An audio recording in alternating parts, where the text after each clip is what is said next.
বিদায় হজের মর্মবাণী।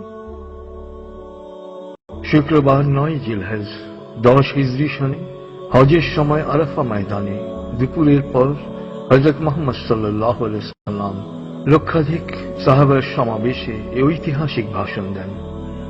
হামদ ও সালাত পর তিনি বলেন, হে মানুষ, তোমরা আমার কথা শোনো। এরপর এই স্থানে তোমাদের সাথে আর একত্রিত হতে পারবো কিনা জানি না। হে মানুষ, আল্লাহ বলেন, হে মানব জাতি, তোমাদেরকে আমি এক পুরুষ ও এক নারী থেকে সৃষ্টি করেছি এবং তোমাদেরকে সমাজ ও গোত্রে ভাগ করে দিয়েছি যেন তোমরা পরস্পরের পরিচয় জানতে পারো। অতএব শুনে রাখো, মানুষে মানুষে কোনো ভেদাভেদ নেই। আরবের উপর কোনো অনারবের, অনারবের উপর কোনো আরবের শ্রেষ্ঠত্ব নেই। তেমনি সাদার উপর কালোর বা কালোর উপর সাদার কোনো শ্রেষ্ঠত্ব নেই। তোমাদের মধ্যে সেই ব্যক্তি আল্লাহর কাছে সবচেয়ে বেশি সম্মান ও মর্যাদার অধিকারী যে আল্লাহকে ভালোবাসে। হে মানুষ, শুনে রাখো, অন্ধকার যুগের সকল বিষয় ও প্রথা আজ থেকে বিলুপ্ত হল। জাহেলি যুগের রক্তের দাবিও রহিত করা হল। হে মানুষ, শুনে রাখো, অপরাধের দায়িত্ব কেবল অপরাধীর উপরই বর্তায়। পিতা তার পুত্রের জন্যে আর পুত্র তার পিতার অপরাধের জন্যে দায়ী নয়। হে মানুষ, তোমাদের রক্ত, তোমাদের সম্মান, তোমাদের সম্পদ পরস্পরের জন্যে চিরস্থায়ীভাবে হারাম অর্থাৎ পবিত্র ও নিরাপদ করা হল। যেমন আজকের এই দিন, আজকের এই মাস, এই শহর সকলের জন্যে পবিত্র ও নিরাপদ। হে মানুষ, তোমরা ঈর্ষা ও হিংসা বিদ্বেষ থেকে দূরে থাকবে। ঈর্ষা ও হিংসা মানুষের সকল সদ্গুণকে ধ্বংস করে।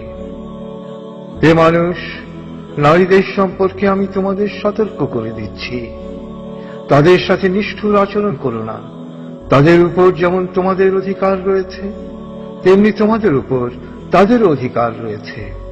সুতরাং তাদের কল্যাণের দিকে সবসময় খেয়াল রেখো। হে মানুষ, অধীনস্থদের সম্পর্কে সতর্ক হও। তোমরা নিজেরা যা খাবে তাদেরও তা খাওয়াবে, নিজেরা যা পরবে তাদেরও তা পরাবে। শ্রমিকের শরীরের ঘাম শুকানোর আগেই তার মজুরি পরিশোধ করবে। হে মানুষ, বিশ্বাসী সেই ব্যক্তি যার হাত ও মুখ থেকে অন্যের সম্মান, ধন ও প্রাণ নিরাপদ। সে নিজের জন্য যা পছন্দ করে অন্যের জন্য তাই পছন্দ করে। হে মানুষ, বিশ্বাসীরা পরস্পরের ভাই। সাবধান, তোমরা একজন আরেকজনকে হত্যা করার মতো কুফরি কাজে লিপ্ত হও না। হে মানুষ, শুনে রাখো, আজ হতে বংশগত শ্রেষ্ঠত্ব বা কৌলিন্য প্রথা বিলুপ্ত করা হল। কুলীন বা শ্রেষ্ঠ সেই যে বিশ্বাসী ও মানুষের উপকার করে। হে মানুষ, ঋণ অবশ্যই ফেরত দিতে হবে। বিশ্বস্ততার সাথে প্রত্যেকের আমানত রক্ষা করতে হবে। কারো সম্পত্তি সে যদি স্বেচ্ছায় না দেয় তবে তা অপর কারো জন্য হালাল নয়। তোমরা কেউ দুর্বলের উপর অবিচার করো না। হে মানুষ, জ্ঞানীর কলমের কালি শহীদের রক্তের চেয়েও মূল্যবান। জ্ঞান অর্জন প্রত্যেক নরনারীর জন্য ফরজ, কারণ জ্ঞান মানুষকে সঠিক পথ দেখায়। জ্ঞান অর্জনের জন্য প্রয়োজনে তোমরা চীনে যাও। হে মানুষ, তোমরা তোমাদের প্রভুর ইবাদত করবে, নামাজ কায়েম করবে, যাকাত আদায় করবে, রোজা রাখবে, হজ করবে আর সংঘবদ্ধভাবে নেতাকে অনুসরণ করবে। তাহলেই তোমরা জান্নাতে দাখিল হতে পারবে।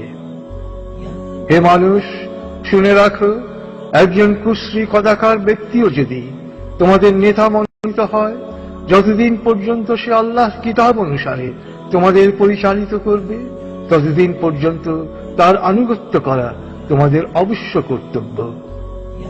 হে মানুষ, শুনে রাখো, আমার পর আর কোন নবী নেই। হে মানুষ, আমি তোমাদের কাছে দুটো আলোকবর্তিকা রেখে যাচ্ছি। যতদিন তোমরা এই দুটো অনুসরণ করবে ততদিন তোমরা সত্য পথে থাকবে। এর একটি হল আল্লাহর কিতাব, দ্বিতীয়টি হল আমার জীবন দৃষ্টান্ত। হে মানুষ, তোমরা কখনই ধর্ম নিয়ে বাড়াবাড়ি করো না, কেননা অতীতে বহু জাতি ধর্ম নিয়ে বাড়াবাড়ি করার কারণে ধ্বংস হয়ে গেছে। হে মানুষ, প্রত্যেককেই শেষ বিচারের দিনে সকল কাজের হিসেব দিতে হবে, অতএব সাবধান হও। হে মানুষ, তোমরা যারা এখানে হাজির আছো, আমার এ বাণীকে সবার কাছে পৌঁছে দিও। এরপর তিনি জনতার উদ্দেশ্যে জিজ্ঞেস করলেন, হে মানুষ, আমি কি তোমাদের কাছে আল্লাহর বাণী পৌঁছে দিয়েছি? সকলে সমস্বরে জবাব দিল, হ্যাঁ। এরপর নবীজি বললেন, হে আল্লাহ, তুমি সাক্ষী থাকো, আমি আমার সকল দায়িত্ব পালন করেছি।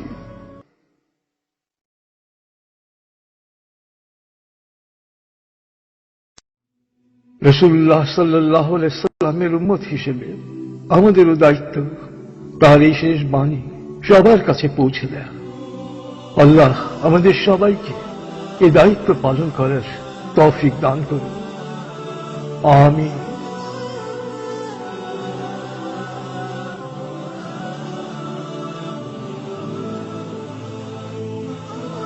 প্রিয় শহীদ, কোরআন এবং রাসূলুল্লাহ সাল্লাল্লাহু আলাইহি ওয়াসাল্লামের বাণীবদ্ধ এই সিডির কোনো কপিরাইট নেই।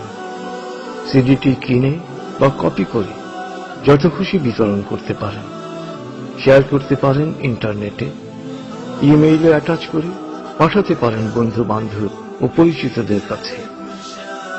আন্তরিকতার সাথে যত বেশি সংখ্যায় সম্ভব এটি বিতরণ করুন। নবীজির অনুসারী হিসেবে আপনিও তখন বলতে পারবেন, হে আল্লাহ, আমিও আমার দায়িত্ব পালন করেছি।